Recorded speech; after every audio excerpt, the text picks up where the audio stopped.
Welcome back to Full Circle Florida. Let's bring in ABC News Political Director Rick Klein. You know, Rick, it seems like every week we're getting a glimpse of what voters are thinking. This week we had more primaries across the country. It would seem that the moderates made a bit of a statement. The Trump-backed candidates, for the most part, took a bit of a face plant. But at the same time, Jamal Bowman, who has accused Israel of genocide, he lost his election, the Democrat of New York, putting the so-called squad on notice. What did we learn from this? Yeah, look, I'm not ready to say that it's the return of the revenge of the moderates, but it certainly is a pattern that developed this week. And I think the Bowman loss, he was the first incumbent in either party to lose officially his race, and it had a lot to do with his stance on Israel. It may have to do with some of the other quirks of the district and of himself. I think in Utah in particular, which is a different kind of red state than most because it just has different politics there, and often because of the LDS presence.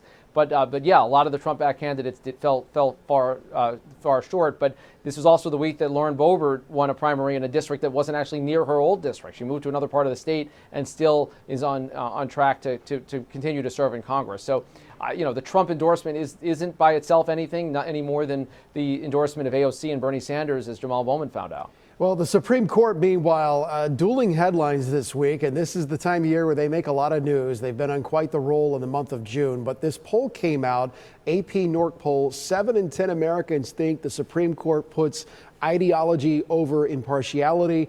Meanwhile, the USA Today headline this week, the Supreme Court handing down historic decisions.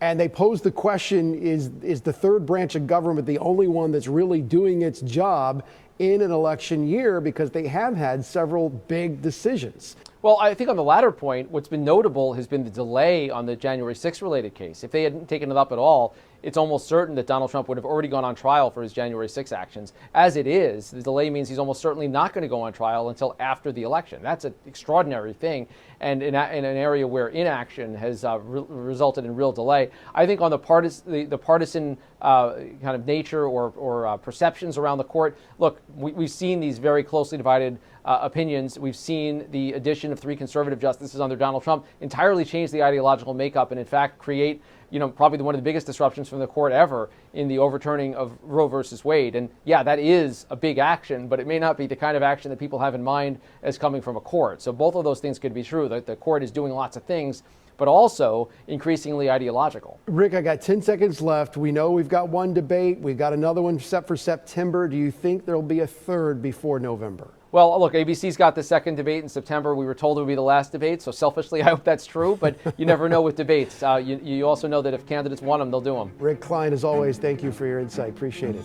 Next on Full Circle Florida, do Democrats have a glimmer of hope in the Sunshine State, plus the power of the governor's veto pen?